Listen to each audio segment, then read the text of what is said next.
Hola, buenos días.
Muy bien, en la clase anterior teníamos el problema de parametrizar un hipocicloide. Bueno, somos 27, en la lista aparecemos 68. ¿Esperamos un momentito más o qué hacemos? Que se conecten más compañeros.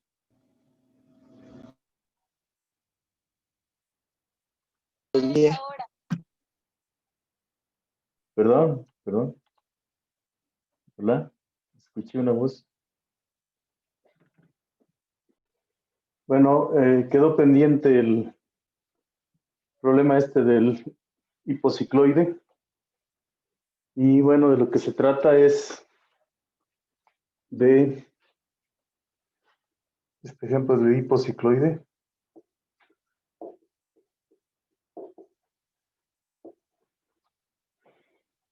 Lo que se trata es de rodar una circunferencia sobre el eje X. ¿Sí? Tenemos aquí el eje X y tenemos que originalmente, si aquí es un círculo de radio A, y vamos a fijarnos en un punto. Aquí está el centro del hipocicloide, y aquí tenemos el eje de las Y's. Nos vamos a fijar en este punto P, en el que el centro se encuentra originalmente. El centro se encuentra en el punto C del eje de las Y, sobre el eje de las Y. Y entonces, después, este mismo círculo va a rodar sin deslizarse y se va a encontrar, digamos, en una posición, por ejemplo, aquí. Vamos a dibujarlo por aquí. Pero para no confundir con tantas figuras, nos vamos a imaginar que después de un cierto instante tenemos la siguiente situación. Digamos, inicialmente se encuentra aquí.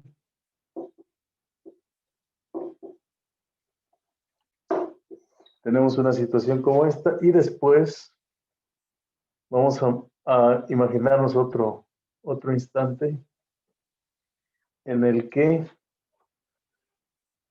ya giró. Aquí está el eje de las Y, en el que el centro ya se desplazó hasta este punto C. Y como consecuencia tenemos si el punto se desplazó hasta C, tendríamos un círculo dibujado aquí.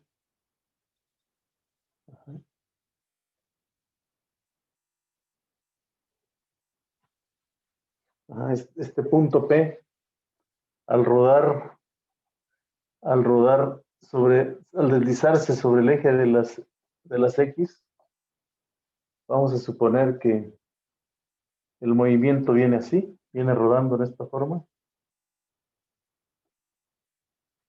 Y entonces ahora el punto C se encuentra aquí, sobre el eje de las X. Nuestras coordenadas son el eje de las X, pero al rodar hasta ese punto P, ahora el punto P se encuentra en este lugar, ¿no? Aquí se encuentra el punto P. Aquí está C. Y entonces aquí tendríamos este vector P, ¿verdad? Pero vamos a imaginarnos que aquí el eje de las Y, pues es un paralelo al eje de las Y. Nosotros tendríamos, si ese punto se encuentra en ese lugar, tendríamos un vector aquí que une a este punto. Este vector P, ¿cuál sería este vector P? Si aquí está C, para llegar a P, para que la resultante sea P, pues yo necesito que tener aquí C menos P más, no, P menos C. P menos C más C, que sería este vector, para que se cancele, ¿no? Entonces, este vector sería P menos C, el que tenemos aquí. Ahora, vamos a suponer que tenemos pues un ángulo medido desde, vamos a ver, desde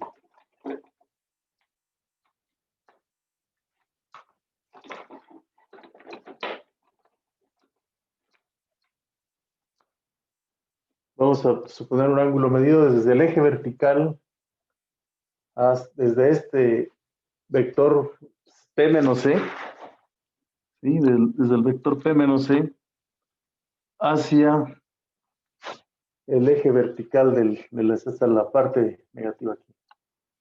Aquí sería teta. Y luego vamos a considerar un ángulo phi que va desde desde la parte positiva del eje X hasta donde se encuentra el vector. Aquí sería phi, ¿no? Entonces este ángulo que se forma, este ángulo teta, si lo multiplico por A, sería exactamente este valor, ¿no? A por teta. La longitud de este arco sería A por teta. Y lo que hemos barrido aquí sería A por teta, igual, porque es sin deslizarse, barremos esta cantidad. Es lo que tocamos con la circunferencia hasta este punto, hasta este ángulo teta. Es claro que si en la posición original el ángulo teta, ¿sí? Como el punto se encuentra aquí, el ángulo teta pues vale 0, pues estamos aquí inicialmente. Entonces, ¿qué tendríamos que... ¿Qué coordenadas tiene el punto C? Es decir, el punto P es el que va a estar, el punto P es el que se va a estar moviendo aquí, ¿no? Este punto P. Cuando nosotros hagamos un ángulo de 2pi, ¿verdad? 2pi por A, pues estaríamos en un punto por aquí, ¿no? 2pi por A, que sería el darle una vuelta completa, 2pi por A, que sería todo el perímetro de la circunferencia, Entonces, al rodar una vuelta completa, vamos a caer aquí. Y lo que vamos a tener es una especie de parábola que viene así, ¿no? Muy bien.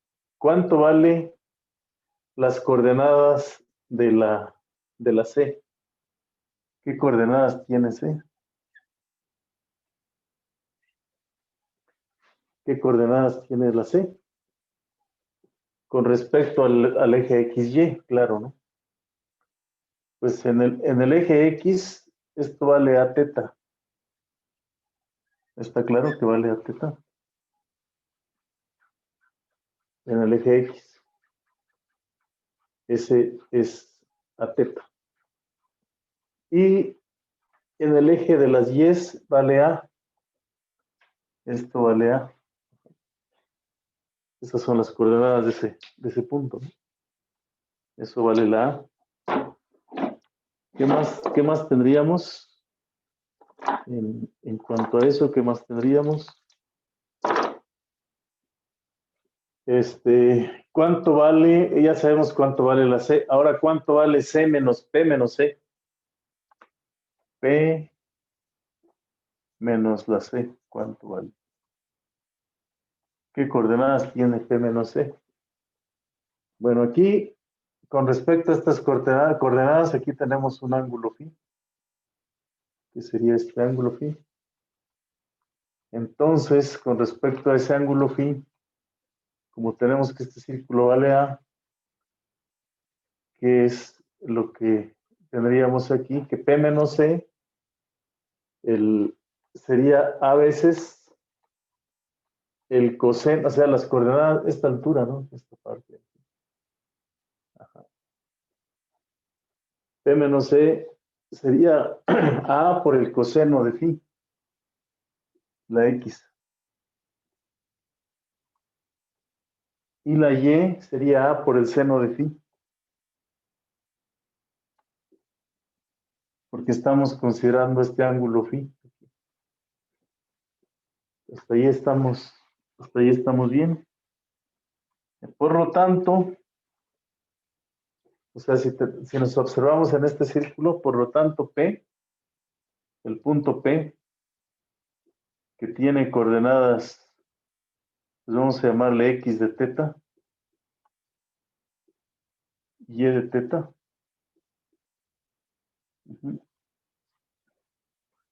Es igual a C, que es este punto, o esto mismo, A por el coseno de phi, y A por el seno de phi. A por el seno de phi.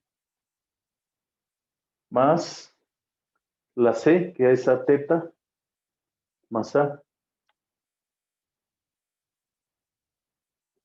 Y coma A, esas serían las coordenadas. Pero ¿cuánto vale phi?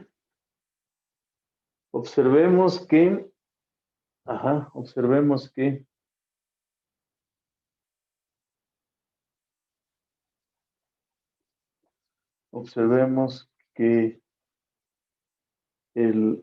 teta más phi siempre, en todo el proceso, este ángulo, la suma de esos ángulos siempre va a ser teta más phi. Siempre va a ser igual a 3pi sobre 2.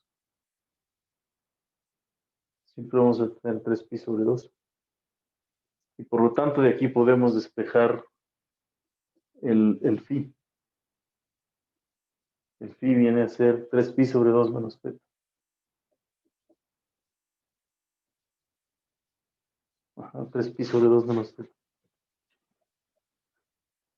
Ok.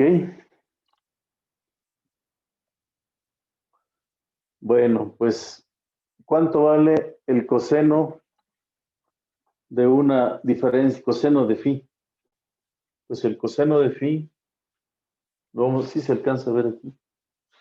El coseno de phi, vamos a ver, ¿cómo se calcula el coseno de phi? Va a ser igual al coseno de 3pi menos teta, 3pi sobre 2 menos teta.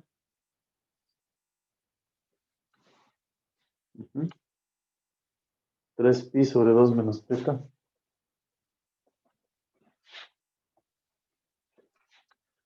Coseno de phi es coseno de 3pi sobre 2 menos teta.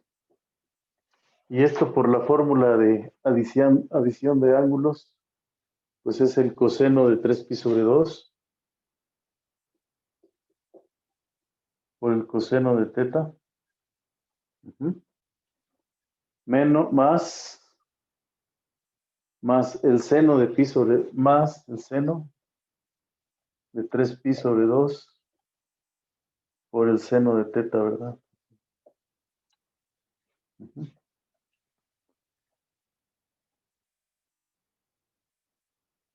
Coseno de 3pi sobre 2 por el coseno y seno de 3pi sobre 2 por el seno de 3pi sobre 2, ¿no? Y así nos quedaría. Entonces, el coseno de 3pi sobre 2 es 0. Ajá. Y el seno de 3pi sobre 2 es menos 1. Entonces aquí es menos seno de teta. Menos el seno de teta.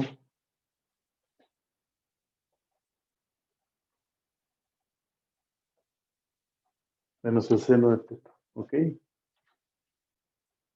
Ya tenemos ahí. Entonces quiere decir que aquí en la primera coordenada, pues vamos a poner menos a coseno de teta, ¿verdad? Y bueno, entonces en la segunda coordenada,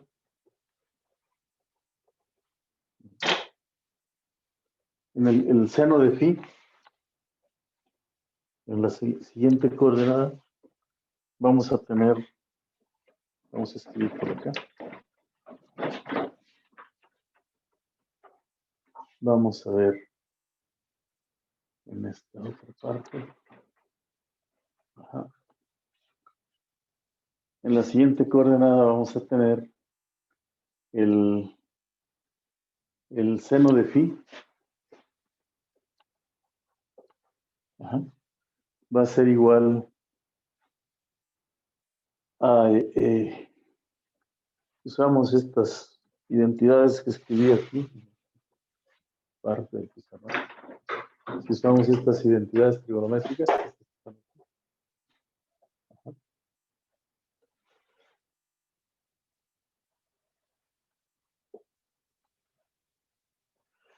Usando esas identidades, pues vamos a tener que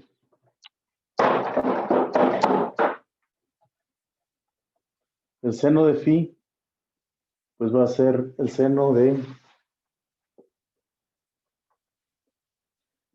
el seno de 3, va a ser igual al seno de 3pi sobre 2 menos teta.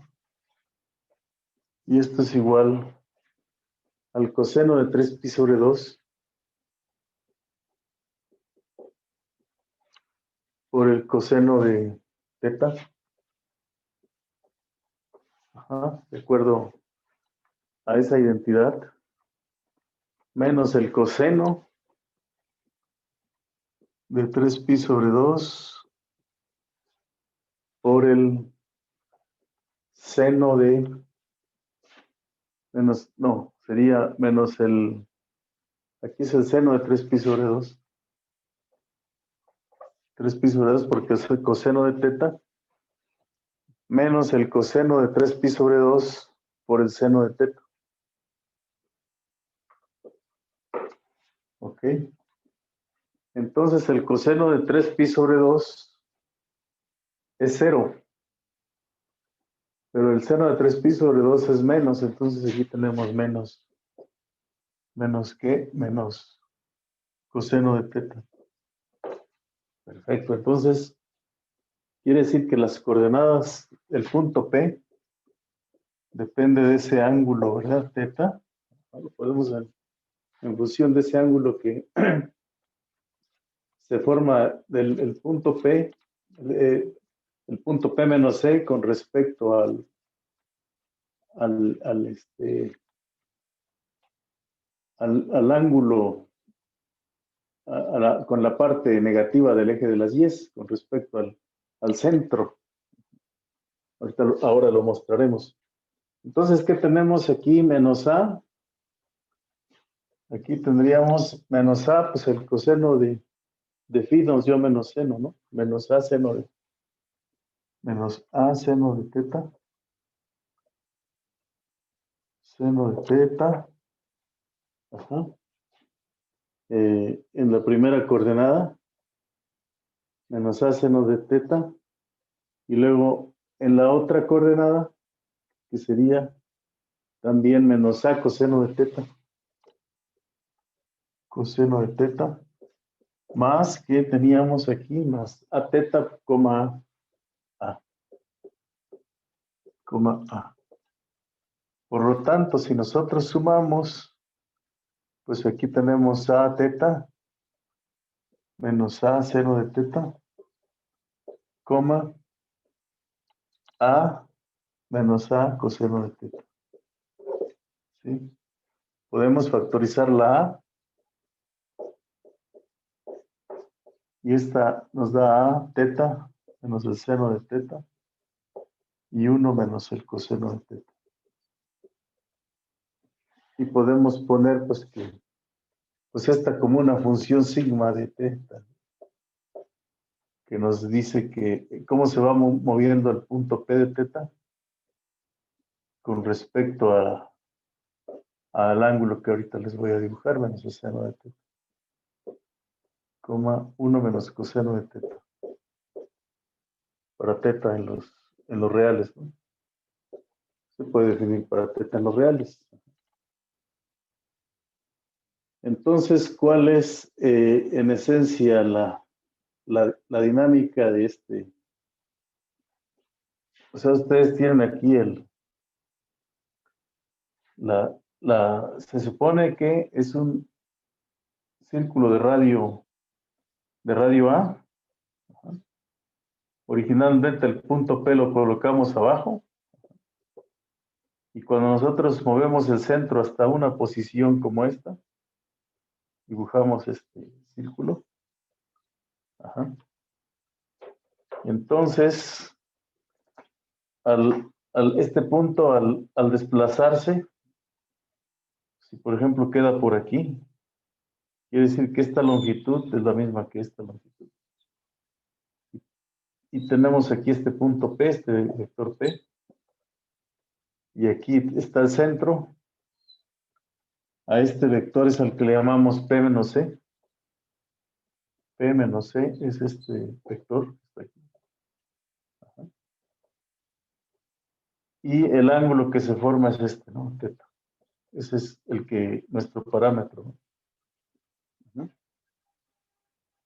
Entonces, este ángulo teta, esta longitud es la misma que esta, y cuando nosotros nos vamos moviendo, pues se entiende que ¿No me puede bajar la cámara, por favor? ¿sí? Se entiende que este punto, el punto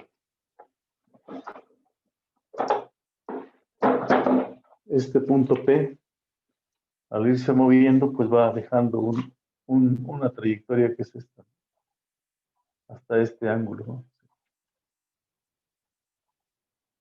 Luego, aquí vamos, si el ángulo es, ¿dónde quedaría cuando demos una media vuelta? Cuando estemos en la media vuelta, cuando haya girado una media vuelta, vamos a llegar al punto más elevado, ¿no? Y cuando demos la otra media vuelta, pues aquí ya llegamos. Entonces, esta longitud, digamos, este sería 2pi por A, aquí, ¿no? En esta parte. Así, o sea, cuando ustedes van en una bicicleta, van formando y se fijan en un punto, van formando una hipocicloide. Entonces aquí otra vez, llegan aquí, se vuelve a repetir la historia, ¿no? Y decaen aquí. Aquí serían 4pi por A, etcétera. Entonces van formando esta curva, ¿no? O sea, cuando en la llanta de un carro tenemos un clavo. Ese clavo lo que vamos viendo es esta señal. ¿Está claro? Y la ecuación de esa hipocicloide, ¿sí? La imagen, digamos, de esta curva, con el paso del tiempo, pues es esta, ¿no? A por teta menos seno de teta, coma, 1 menos coseno de teta, ¿verdad? Esta sería de la hipocicloide, ¿no? Esa sería la figura del hipocicloide. La autógrafa. Pero aquí lo que tenemos es la imagen, ¿no? Y entonces, en física, el punto P es el vector de posición. El vector de posición se mueve desde el origen hasta que llegas a este punto, después vuelve a subir, vuelve a bajar, y es con respecto al origen. Eso no quedó claro la clase pasada. Noté que quedó como que medio enredado, pero ¿hay dudas en cuanto a esto? ¿No? ¿No hay dudas?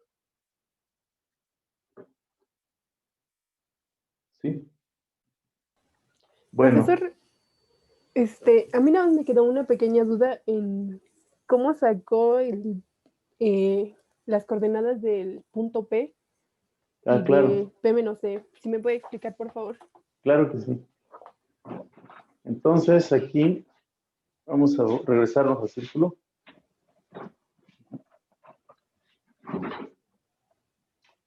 Dijimos, en principio, que íbamos a considerar una llanta, pues de una rueda que tiene radio A. Y vamos a suponer que originalmente lo vamos a colocar en un principio, el punto P aquí, en el origen. Vamos a poner una marca cuando vamos a suponer que la llanta se pinchó aquí con un clavo en este punto, en la superficie, ¿no? Quedó ahí el clavo pegado en el punto P.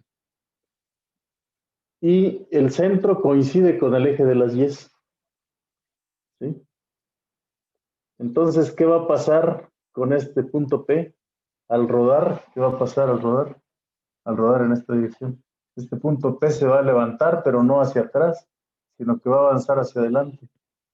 Entonces vamos a suponer que avanza hacia adelante, se desplaza sobre la rueda, pero nosotros vamos a considerar este ángulo θ, que está entre el eje vertical, en la parte negativa, digamos, con respecto al centro, al punto C, al centro del círculo, y el punto P, este radio vector, ¿no?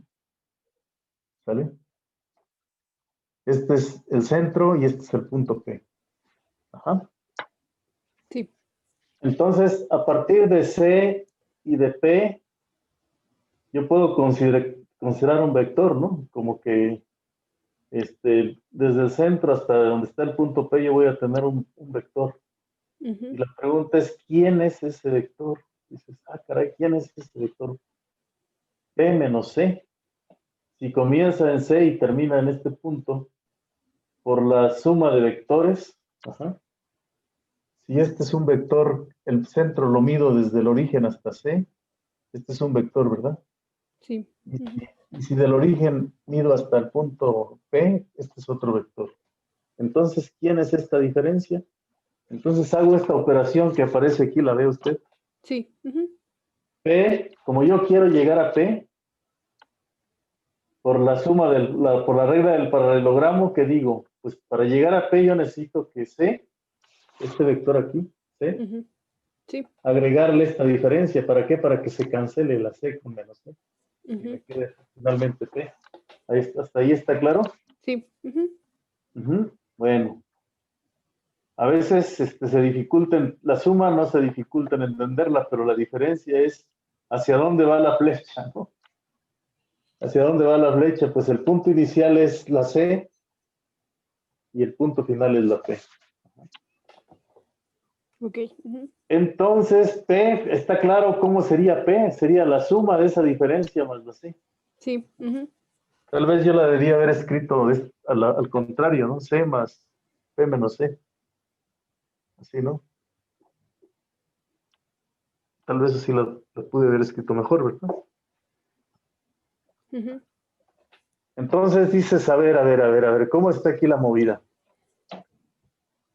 ¿Quiénes son las coordenadas del centro? Pero con respecto a mis coordenadas X, Y, ¿no? ¿Quién es la X? O sea, ¿quién es esta distancia?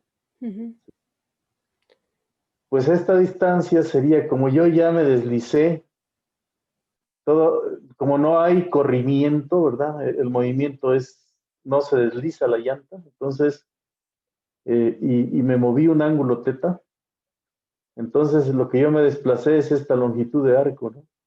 Y esta longitud de arco se calcula multiplicando A por teta, donde teta se mide en radianes, ¿sí? Entonces este sería el X. Por eso en la primera coordenada es A teta. Y el centro pues siempre va a estar a la misma altura de A. ¿Por qué? Porque si la superficie es completamente horizontal, siempre va a ser A, ¿no? Entonces, el que va a estar cambiando, el que se va a estar moviendo, pues es la coordenada X, ¿no? Porque entre más lejos me encuentre, pues si me encuentro por acá, ¿verdad? Y también va a depender del ángulo, ¿verdad? Ujú. Fíjate, si el ángulo fuera cero, pues esta abertura es cero y entonces estoy en la posición de arriba, ¿no? Ajá.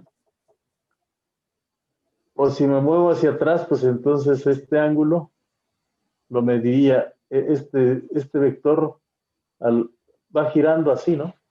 Así va girando este vector, ¿no? Ujú. En el sentido contrario a las manecillas del reloj, en favor de las manecillas del reloj. Así es el giro, ¿no? Si lo veo yo así. Si esta llanta está fija, de hecho, cuando ustedes montan una llanta en un eje y no rueda, pues así va girando este vector, ¿no? Hacia adelante. Ajá, ¿vale? Sí. Entonces esto vale C. ¿Y ahora quién es P menos C?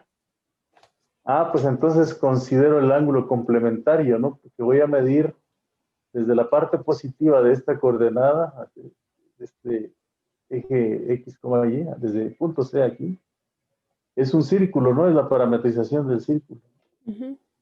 Es Ya. A por coseno de phi y allá Ujú. es A por el seno de phi. Ah, ¿Lo ya. veo? Sí. Sí, sí, ¿ya queda Sí, ya. claro? Sí, ya me Ajá, quedó claro. Sí, gracias. sí. Y entonces por eso y eso ayer como que quedó muy enredado, ¿no? Así como tipo Cantinflas, ¿no? Sí, gracias, profesor. Y entonces ya con eso ya tenemos el hipocicloide, ¿no? Ajá. ¿Estamos? ¿Sí? Gracias. Ok. Ajá. Bueno, pues vamos, este sería otro ejemplo en dos dimensiones, ¿no? De ecuaciones paramétricas. Otro ejemplo que es muy mencionado, muy citado. Bueno, vamos a ver qué otro ejemplo podríamos dar. Bueno, vamos a hablar de otro ejemplo que es muy citado, pero es una curva en R3, ¿no? Curvas en R3. Como tienes para funciones en R3, tenemos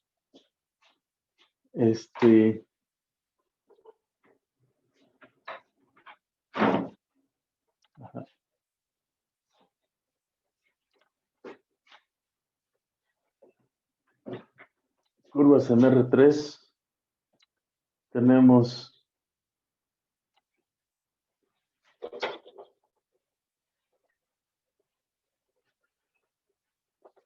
funciones en el espacio.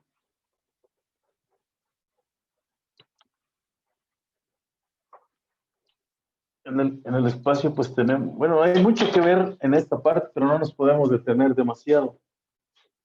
Casi que es como para dedicarle más tiempo, ¿no? Bueno, las curvas en R3, que serían de esta forma, de R en R3, pues son funciones que tienen una regla de correspondencia, aquí podríamos poner, generalmente pues aquí se les pone x de t, ¿verdad? Y de t y z de t. Estas son las ecuaciones paramétricas. Y estas curvas son paramétricas porque son soluciones de ecuaciones diferenciales. De sistemas de ecuaciones diferenciales son siempre funciones que van de R en R3. Por eso son súper importantísimas, ¿no? Entonces el dominio son todos los números, son todos los reales. Aquí tenemos la recta real. Aquí ponemos T. Aquí ponemos la sigma. Y de manera así ponemos. Ajá. Entonces aquí tenemos el eje de las X, el eje de las Y y el eje de las Z. Entonces aquí dibujamos la odógrafa, pero en realidad cada eje están ligadas las tres variables porque dependen implícitamente de la T. No es un movimiento así completamente libre, ¿verdad? No es completamente libre el movimiento. Todas las tres variables dependen de T. Por ejemplo, vamos a ver cómo sería ejemplos de este tipo de cosas, de funciones. ¿Cómo sería la odógrafa de sigma de t? Si ustedes tienen aquí t, y luego una t, y luego una t al cuadrado. ¿Cómo sería la gráfica de esa? La odógrafa de esa curva. ¿Cómo sería? O bueno, ejemplo 1. Bueno, vamos a dejar este por el momento, así, pero ¿cómo sería la gráfica de esta cosa? Pues el dominio, pues es T, ¿no? Son todos los reales. Aquí son todos los reales. Y el contradominio, sigma, pues aquí van a tener una situación así. X, Y y Z. Ajá. ¿Podría bajar la cámara, profesor? Sí, Gracias. ahí está. Entonces, si se fijan, aquí X de T y la Y de T son iguales, ¿no? Y es igual a T. O sea, aquí, al igualarlas, podrían despejar y decir Y es igual a X, ¿no? Entonces tendrían como que una recta, ¿no? Una línea recta en el eje de las Y, una identidad aquí, la identidad. Vamos a dibujar un pedazo de la identidad. Pero entonces aquí yo podría dibujar sobre esta misma recta, si la Z es variable, puedo dibujar una especie de plano aquí, ¿no? La Z es libre. Pero entonces sobre este plano la T es T cuadrada. Entonces yo podría decir que lo que tengo aquí es una parábola, ¿no? La curva sería una parábola. Pero la dibujaría sobre ese plano, ¿no? Esa sería la odógrafa. Y si la T es positiva, pues es una parábola que se mueve aquí sobre esa y sale por acá, ¿no? ¿Sí, no? Sale esa forma de la curva, ¿no? Es una parábola, sigma de T. La odógrafa es una curva. Si yo varío aquí las constantes, aquí pongo A y aquí pongo MT, pues podría yo girar el plano. Lo puedo girar y esa parábola me queda montada ahí. Si le pongo aquí T cúbica, pues entonces en este plano, pues aquí va a quedar una cúbica, ¿no? Y si aquí le pongo una ecuación cuadrática, pues aquí puedo dibujar una parábola, ¿no? Así, ¿no? Si le pongo aquí seno de t, pues aquí el seno de t va a ir en este plano, ¿no? Así, una curva sobre ese mismo plano, ¿no? Sin que se mueva, ¿verdad? Ese plano. Correcto, bueno. ¿Cuáles serían las otras curvas que son más importantes para nosotros? En un momento, en la semana próxima, vamos a hablar pues, de las derivadas direccionales, del teorema de Taylor, bla, bla, bla. Y algo que va a ser importante es otro ejemplo. Este es un ejemplo 1, digamos. Vamos a ver un ejemplo 2 por acá. Vamos a ver un ejemplo 2.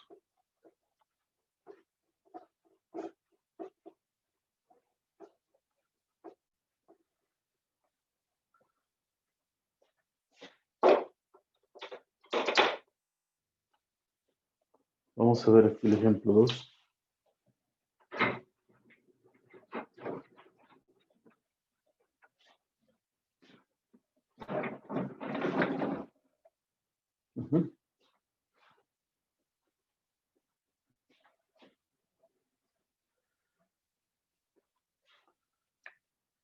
¿Qué vemos en el? Ah, bueno, pues hay un ejemplo que es súper interesante,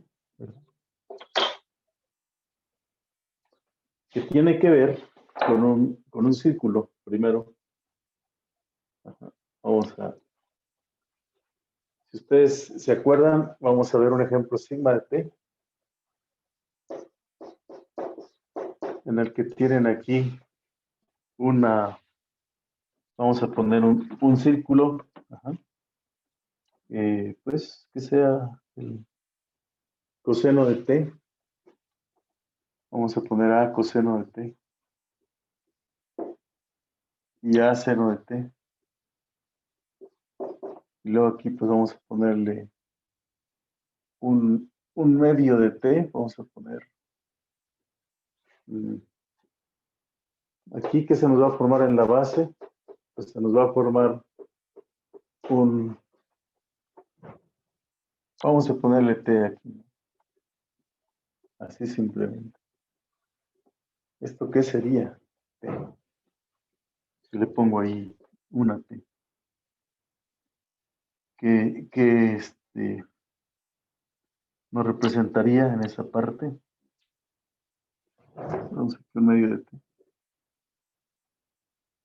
Entonces, primero vamos a observar en la base. Aquí está el eje real. Vamos a suponer que tenemos el intervalo de 0 a 2pi. ¿No? Este es el dominio, en este pedazo de dominio. Y esto es sigma.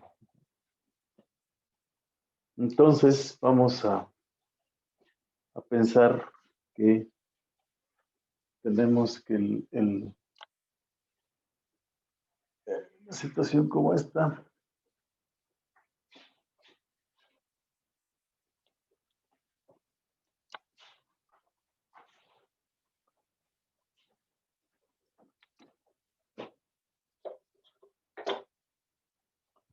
Vamos a pensar aquí.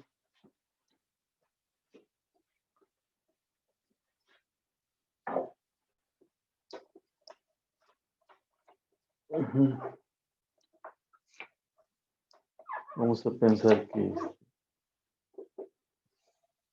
tenemos esta situación.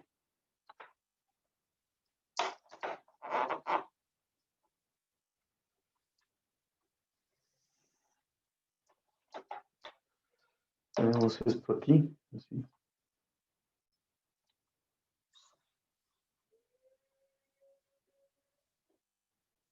Ajá. X, Y y Z, ¿no? Y Z.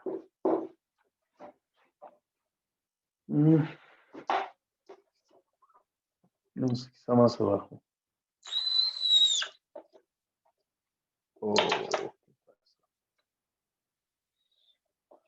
Vamos a bajarnos un poco más.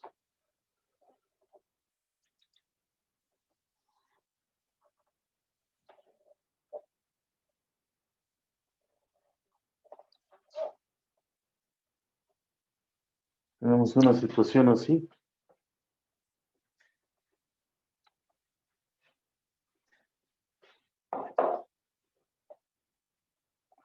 Entonces aquí abajo tenemos un radio, un círculo de radio. Si consideramos esta parte, ya vimos que tenemos un círculo de radio A que viene así. Acá da la vuelta. Y podemos dibujar pues un cilindro de altura 2pi, ¿verdad? Ahí parados aquí en este círculo. Parados aquí a 2pi. Oh, ¿qué pasa con este? Y podemos llevar esto aquí, ¿no?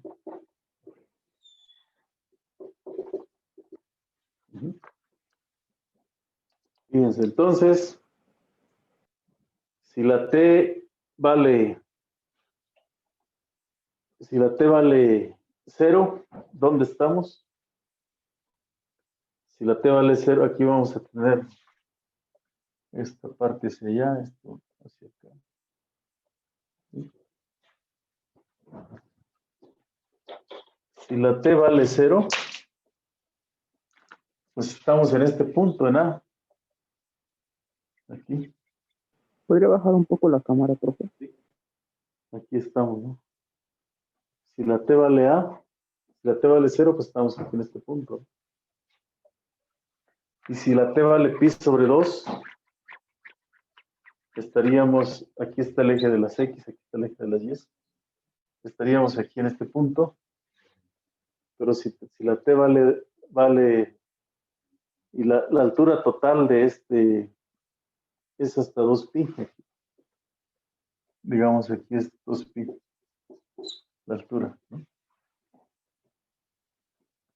Muy bien, pues si estamos cuando nosotros llegamos al pi sobre 2, si te vale pi sobre 2, ¿a qué altura estaremos? En pi, a una altura de pi, ¿verdad? Entonces tal vez no nos convenga colocar hasta... No, quizá no vamos a poner aquí nada más t, ¿no? Para aquí. No. Entonces, si nosotros le estamos aquí en pi sobre 2, llegaríamos a la cuarta parte de este círculo. La cuarta parte, pues aquí es la mitad. Aquí sería la mitad.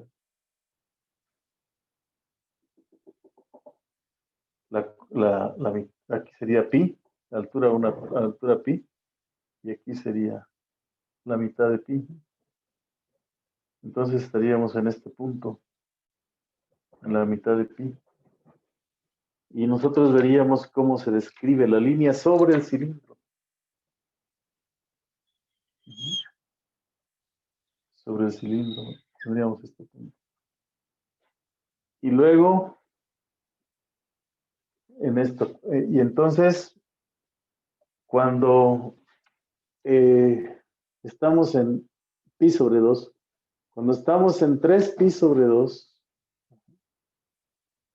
en pi sobre 2 estamos ahí, y cuando estamos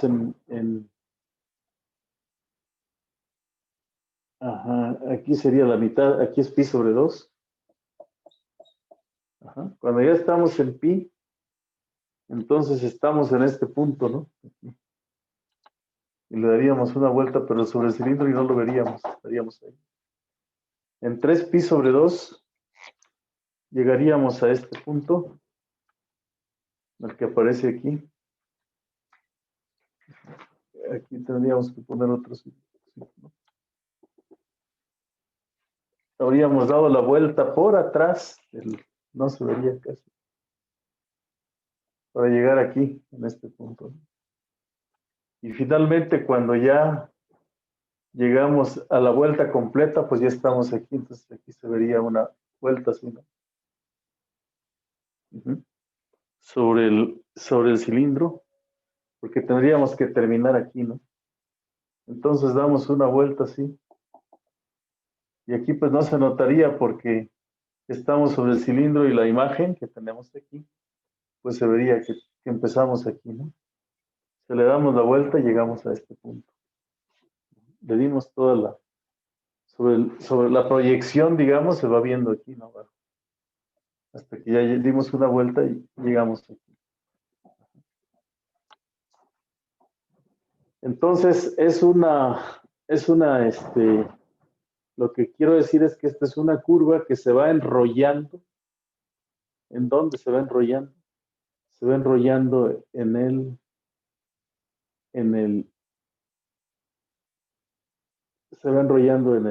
el cilindro, ¿verdad?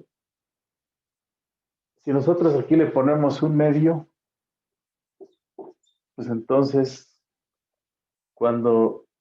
si le ponemos un medio, pues cuando estemos en pi sobre 2, estaremos en pi sobre 4, estaremos aquí a la mitad. Ajá. Y cuando valga 2pi, pues apenas llegaríamos a este punto. Entonces, si le ponemos aquí un medio, estaríamos dándole 2 vueltas, ¿no? Para llegar aquí. Ajá. El un medio implicaría que en un tamaño de 2pi damos 2 vueltas de este tipo, o sea, como que comprimimos ese resorte, ¿no? Si aquí le ponemos 4, pues el resorte está más comprimido, ¿no? Como los resortes que vienen así. Entonces, este dibujo se conoce como hélice. Ajá. Hélice. Es un movimiento de tipo, le conocen como helicoidal, ¿no? ¿Sí? Y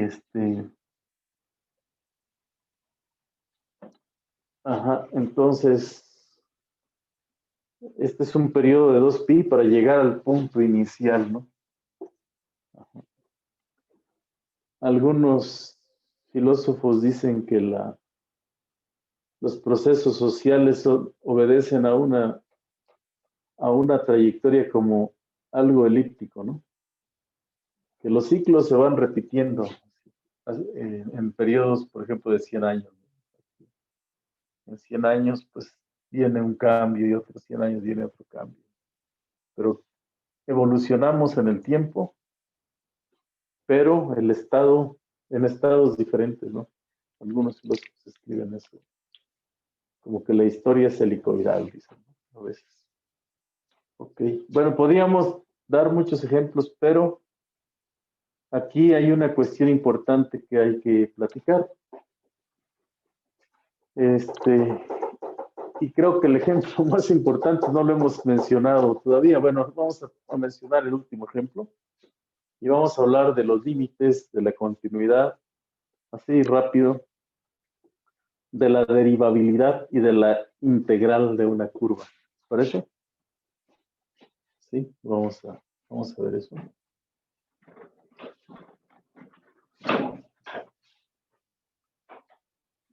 No nos vamos a profundizar mucho en este tema, a menos que lo necesitemos. Bueno, una de las curvas paramétricas más importantes que van de R2 en R3, ¿no? Sí, de R2, por ejemplo, un ejemplo que es importante, de una sigma en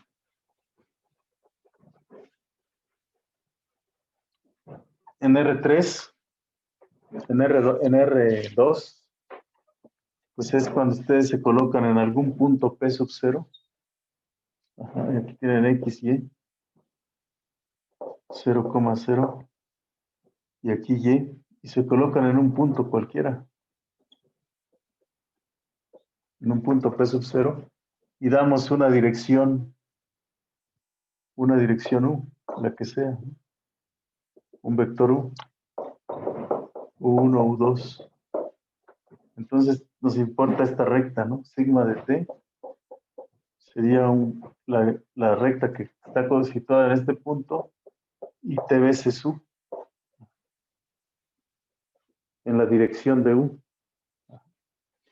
Entonces, esta es una recta, ¿no? Una línea recta. En la dirección de U, pues es aquí X, y el punto tiene coordenadas X0 y Y0, pues aquí pones P por U1, U2. Es la dirección de la recta, ¿no? Entonces, esta es la dirección de la recta. Si estamos en una curva sigma que va de R en R3, pues también tenemos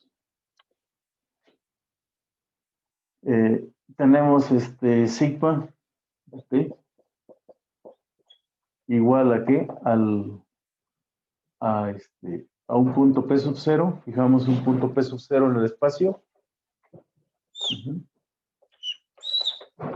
X, Y, Z. Fijamos un punto P sub 0 en el espacio. X0, Y0, Z0. Aquí está el punto P sub 0. Y también damos una dirección. Puede ser esta dirección U, pero entonces ya tiene coordenadas 1, 2 y 3. ¿Sí? Y entonces sigma de T, pues es el punto inicial más T veces que U. U1, U2, U3. Y entonces esta es una curva que pasa por un punto en la dirección de U. Es algo de lo que ustedes vieron en álgebra lineal aplicada 1, me parece. Que ven algo de planos y rectas. Entonces una recta también es una ecuación, es una curva de R en R3. Bueno. Vamos a ver, vamos a ver límites, ¿no? Límites. De manera no extensiva, claro. Hasta ahí vamos bien. ¿Quieren copiar esa parte? Sí, profesor. Sí. Vamos a ver límites, continuidad, etcétera, etcétera.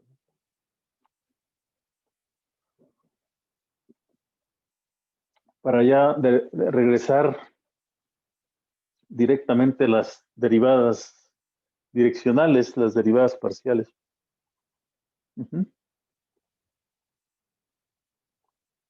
Y luego pues vamos a ver el teorema de Taylor en 2 variables. O en 3 variables. Semana 5, 6, 7. Hasta semana 7 vamos a ver hasta multiplicadores de Lagrange. Yo creo que nos tenemos que ir rápido, ¿no? Pero es importante esta parte. ¿Y por qué? Semana 8, 9 y 10. 8, 9, 10 y tal vez 11. Y a la 11. Para darnos chance para ver el cálculo de varias variables, ¿no? Integrales dobles y triples y los teoremas de cambio de variables. ¿Correcto? Sé que tenemos mucha chamba por eso tenemos que irnos así muy centrados. Bien, fíjense que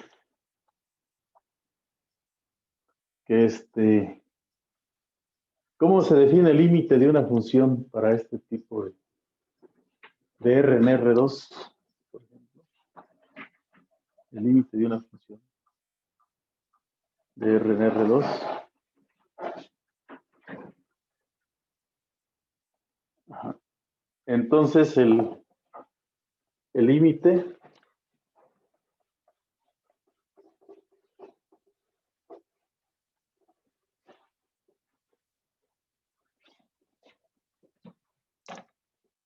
de una función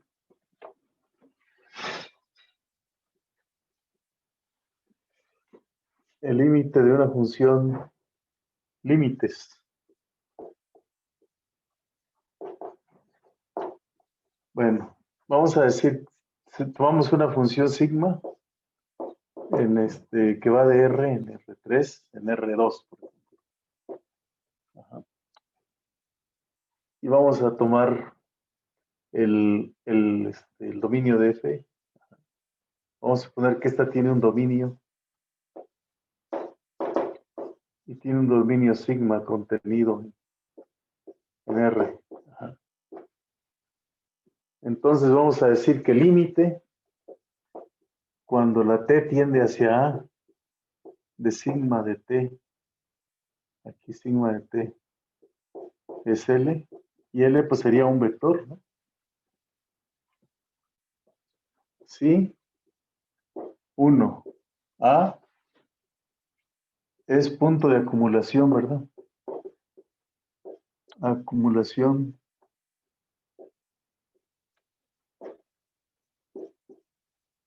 ¿de quién? Del dominio de qué, de sigma, ¿verdad? Eso, recuerden, implica que toda bola de radio R agujerada con centro en A intersectado con el dominio de sigma es no vacío, ¿verdad? Eso quiere decir que sea punto de acumulación. Aquí este es un intervalo en el que está aquí la A, aquí A menos R y A más R, ¿no? Y lo que nosotros queremos es que aquí, en esta parte, siempre tengamos elementos del dominio de sigma. El primero, ¿no? Y luego, pues si para toda epsilon mayor que 0, para toda epsilon mayor que 0, pues existe un delta mayor que 0, tal que para toda t, en la intersección del dominio de f, ¿verdad? Del dominio de sigma, con esta bola agujerada. O esto equivale mejor a decir que para toda c, para toda t, tal es que el valor absoluto de t menos a es menor que delta, ¿Podría pues bajar la cámara, profe? eso va a implicar, eso va a implicar que la norma de sigma de t menos L, este ya es un vector, es menor que epsilon.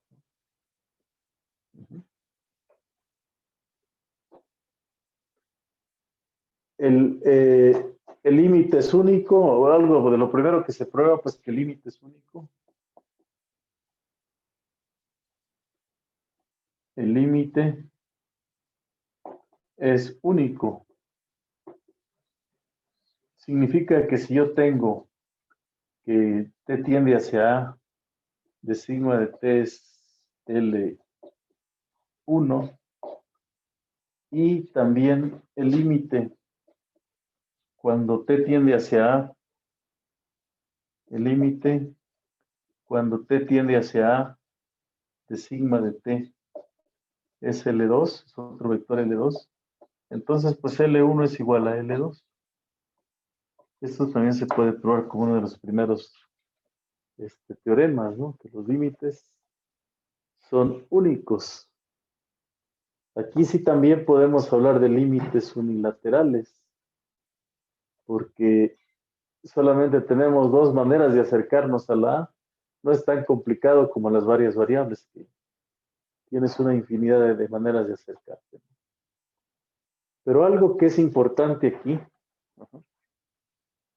y por eso es que en el programa no quieren profundizar tanto, es lo siguiente.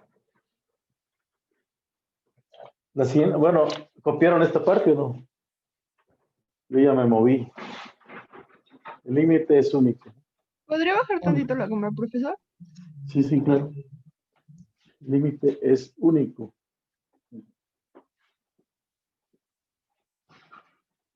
Es único.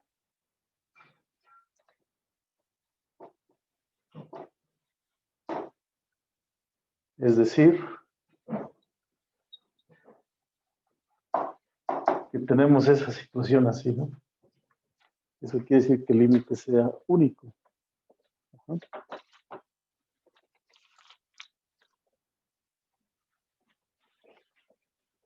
Ustedes me dicen cuando me tenga que mover hacia el otro lado, ¿verdad?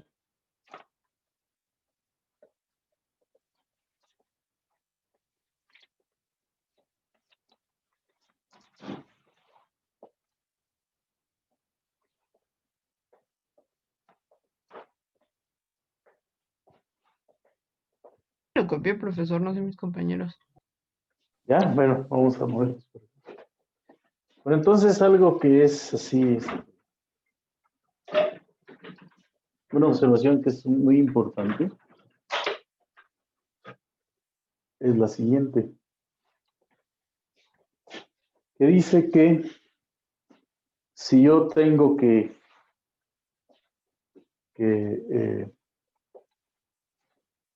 vamos a escribirlo por acá.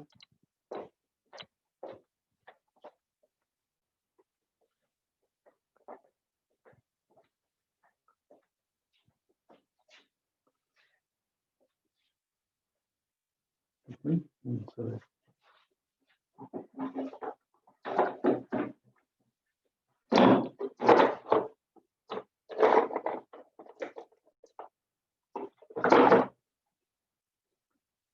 Una observación que es muy importante es, si ustedes tienen una función, ¿sí? Sigma que va de R en R2, pues sigma de T la pueden poner como sigma 1 de T, ¿verdad? Aquí, dos coordenadas. Entonces, si el límite existe, si el límite cuando T tiende hacia A de sigma de T es igual a L, donde L es igual a, pues, a L1 y L2, es un vector, finalmente límite. Entonces, algo que se prueba de manera formal, se puede probar que el límite, cuando T tiende hacia A de sigma de T, es el límite componente a componente.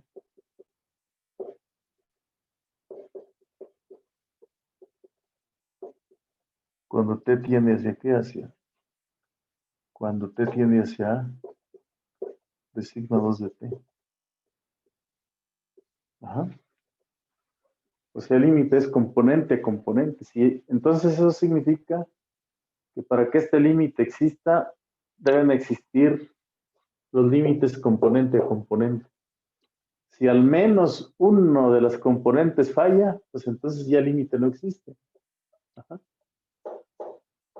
Entonces, con esta idea, pues si yo tengo una función que va de R3 en R,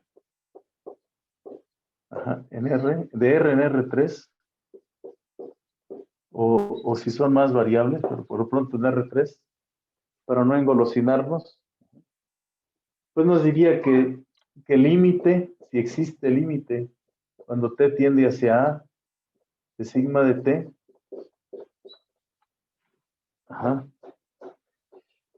si esto es L, este debe tener tres entradas, 1, 2 y 3. Entonces, y la sigma de T, pues tiene tres entradas, X, Y y Z. La X vale sigma 1 de T, la Y vale sigma 2 de T, y la Z vale sigma 3 de T, tres coordenadas. Entonces, si el límite es L, entonces el límite, cuando T tiende hacia A, de sigma de T,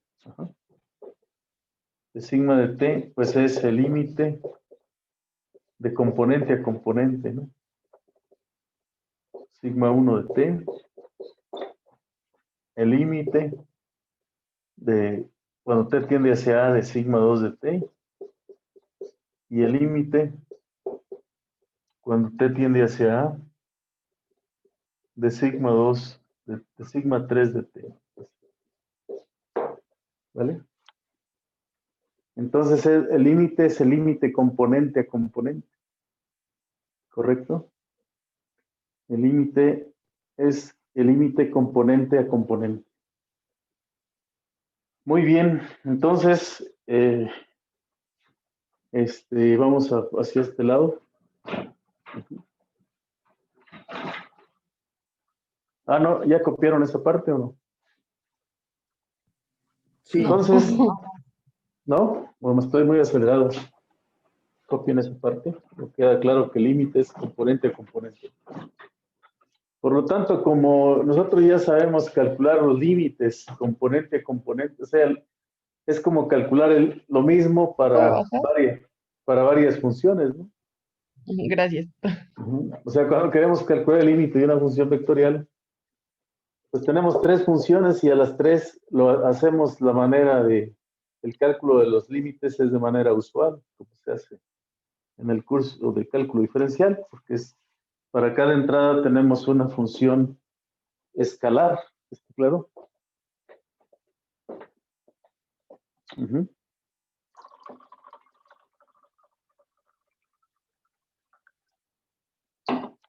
Ahí tendremos una función escalar.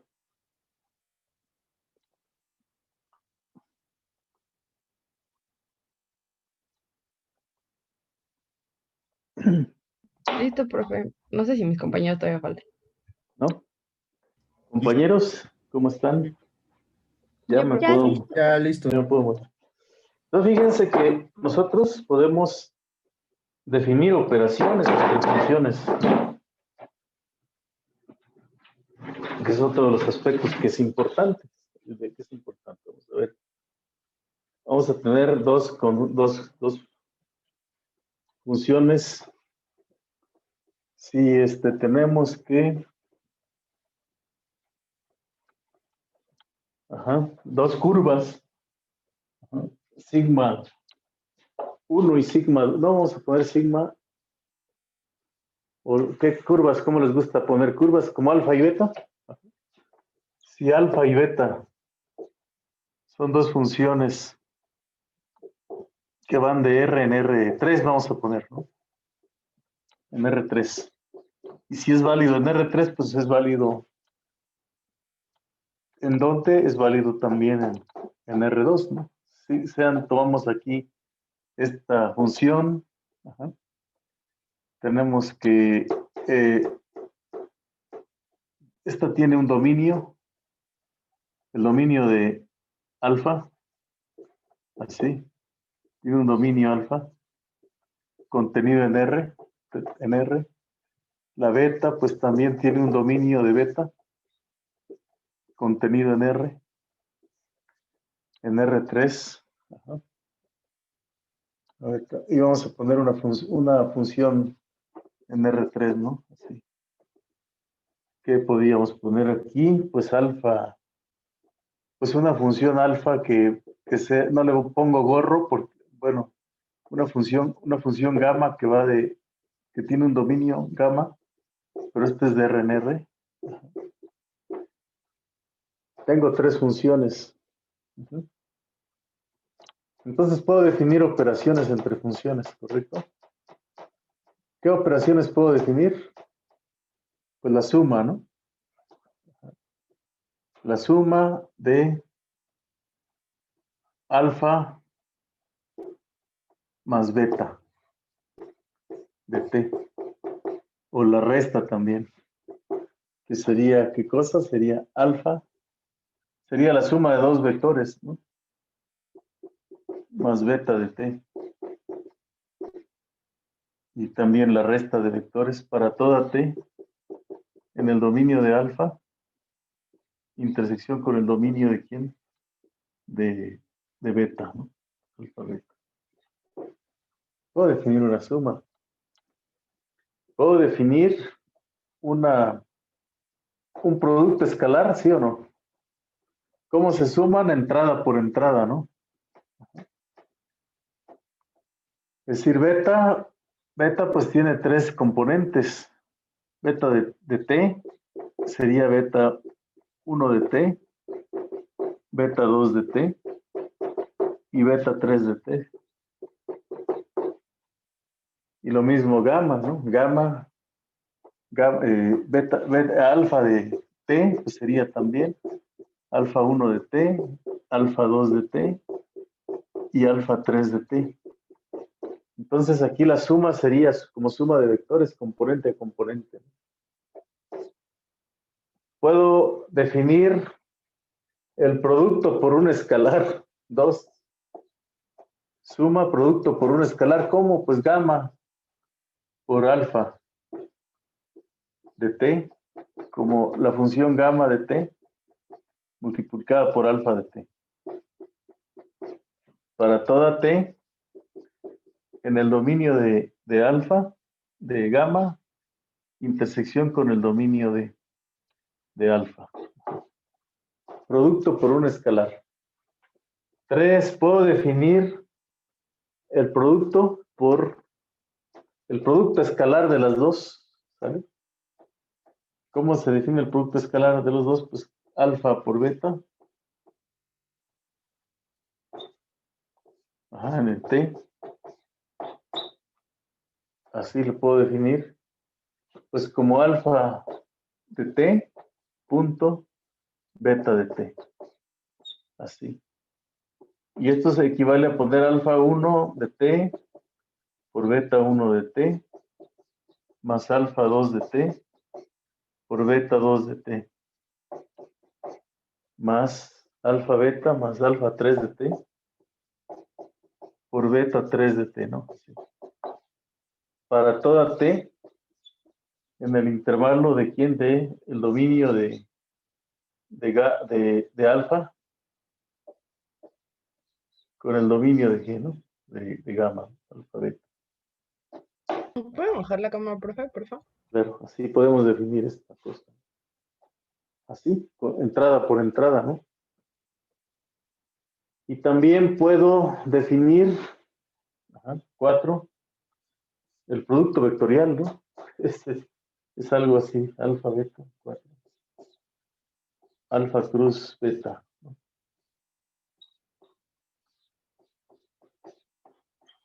El producto vectorial de estas dos.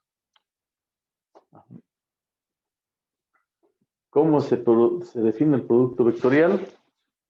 Pues como un producto vectorial de dos vectores, ¿no? 4. Alfa de T, cruz, beta de T. Alfa o cruz beta, ¿no? Alfa cruz beta de T. Pues como alfa de T, cruz beta de T, así, ¿no?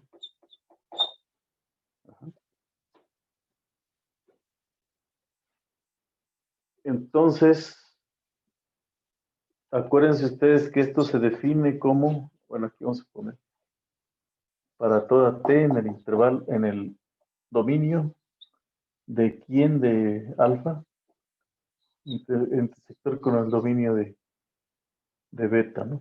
Así, con el dominio de beta. ¿Cómo definimos aquí? Pues sí, J, K, y aquí ponemos alfa 1 de T, alfa 2 de T, alfa 3 de T, beta 1 de T, beta 2 de T y beta 3 de T, ¿no?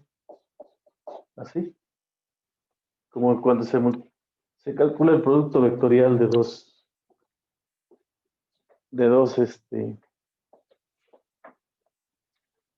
vectores en R3. Así mismo, ¿no?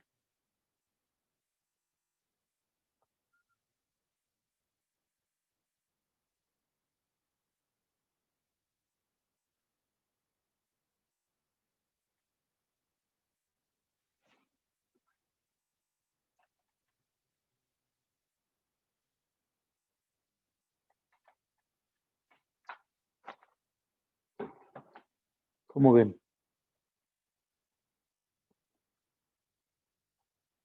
Y entonces va a resultar que el límite de una suma o de una resta va a ser la suma o la resta de los límites. Si existen los límites, ¿verdad?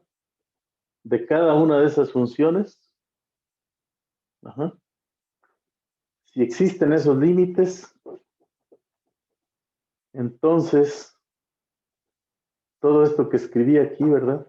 Los límites de una suma es la suma de los límites.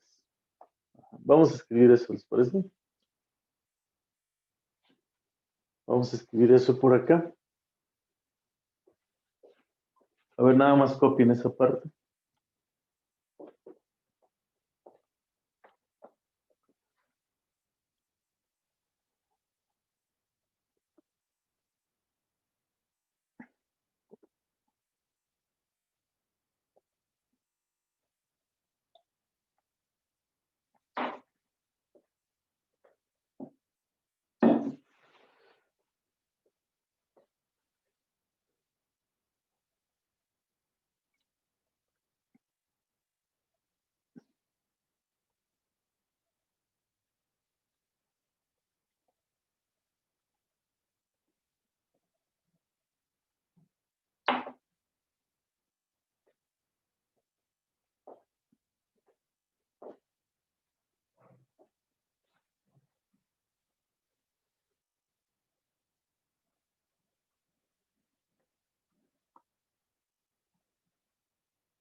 Vamos a ver entonces.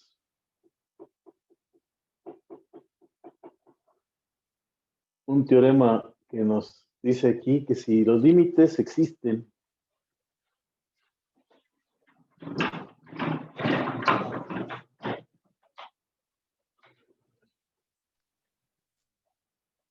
ujú,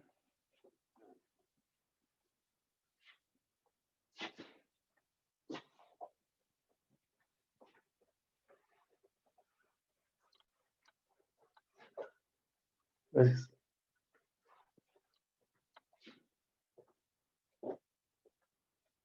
Gracias.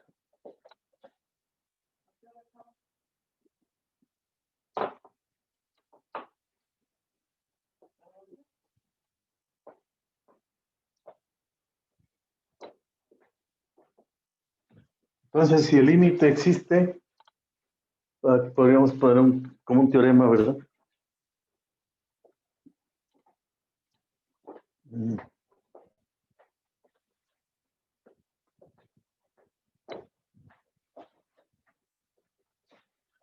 Vamos a poner aquí un teorema.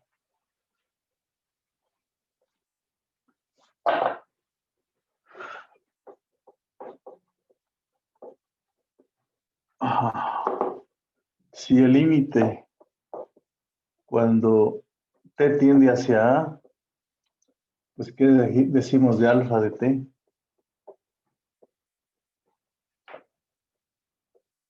Es igual a, existe. El límite, cuando t tiende hacia A, hacia el mismo punto de beta de t. Y también el límite, cuando t tiende hacia A, de gamma de t. Si estos límites existen,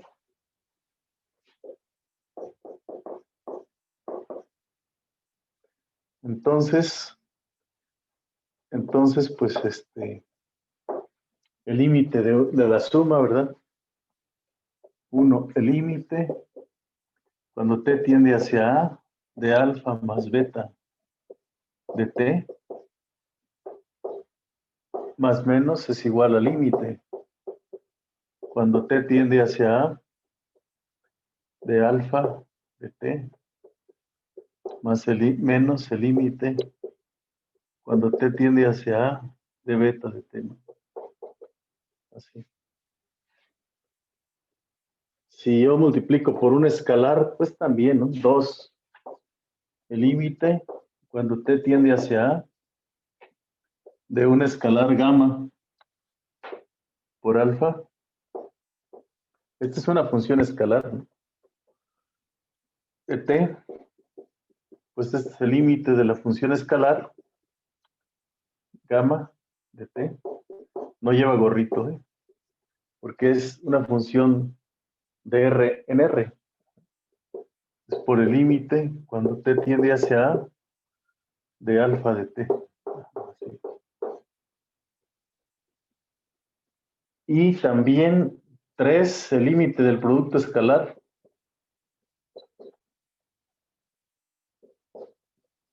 Del producto escalar de alfa por beta, alfa de t, alfa por beta, punto beta de t, es el límite del producto escalar, el límite cuando t tiende hacia A de alfa de t,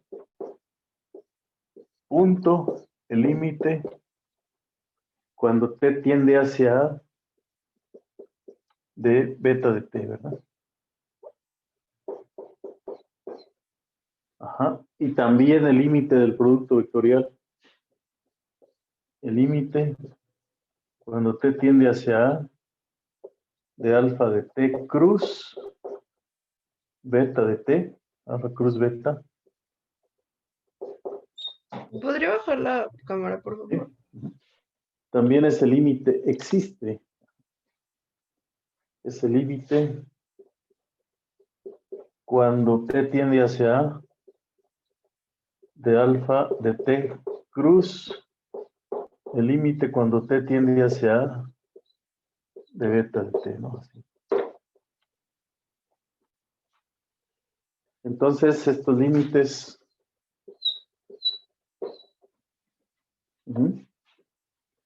también existen, ¿verdad?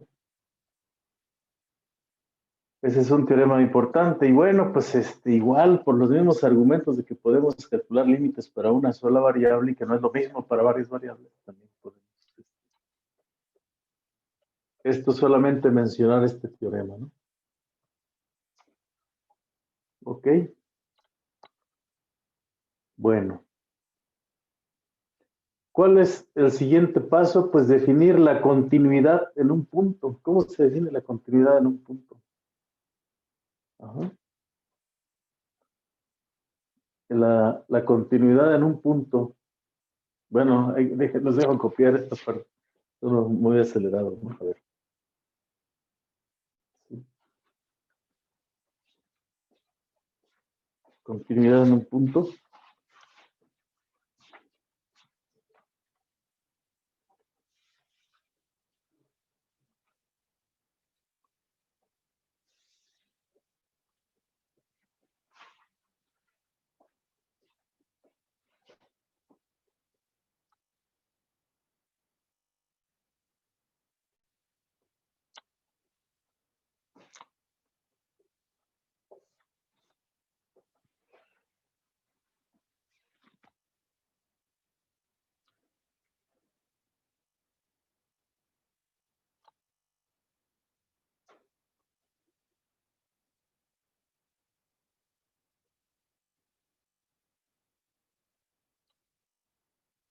Uh-huh.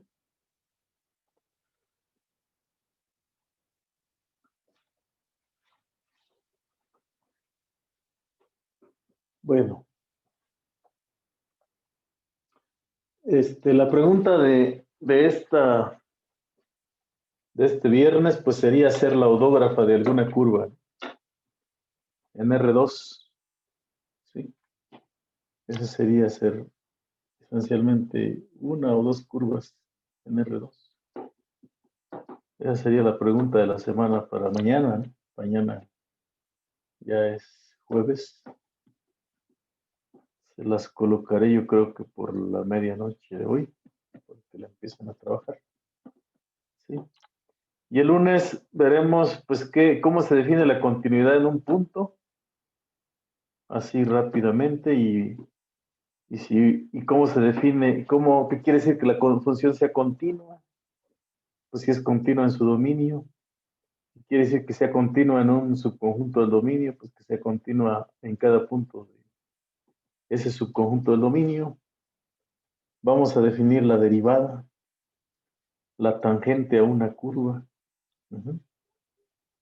la normal a una curva, ¿sí? Y posiblemente platicaremos cómo se mide la curvatura de una curva, les diré cómo se calcula, ¿sí? Tal vez cómo se tuerce una curva, ¿verdad? Una curva se tuerce cuando se sale de un plano, ¿no? Una curva es plana si está contenida en un plano y se tuerce si se sale del plano. O sea, comentaremos brevemente y regresaremos a lo que es cómo derivar una función de varias variables que está definida en una curva. Veremos ese teorema de la regla de la cadena. Sí. Entonces, ya terminando esa parte, sería el martes, pues ya hablaremos del gradiente, ¿no? Estudiaremos lo que es veremos que el gradiente siempre es tangente a una superficie. En fin, esta sería la semana 6, ¿no? Y en la 7 hablaremos del teorema de Taylor, los máximos y mínimos, el multiplicador de Lagrange, o sea, la regla de la cadena. Nos tenemos que ir un poco así rápido. Ustedes lean los dos libros que tienen ahí, para que dejemos la cancha libre para la semana 8, 9 y 10. ¿Sí? 8, 9 y 10. para el cálculo de varias, integración múltiple, ¿no?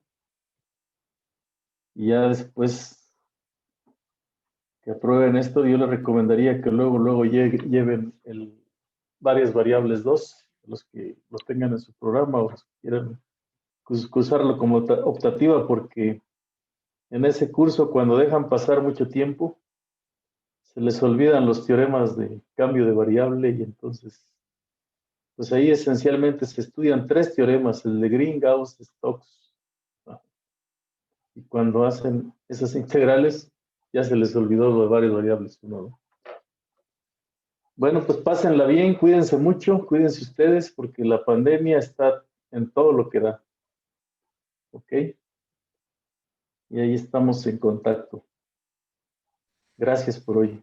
Gracias, profesor. Gracias. Gracias, profesor, que esté bien. Gracias. Nos vemos. Cuídense, por favor, Gracias, profesor. y a sus familiares. Hasta luego. Igualmente, hasta luego.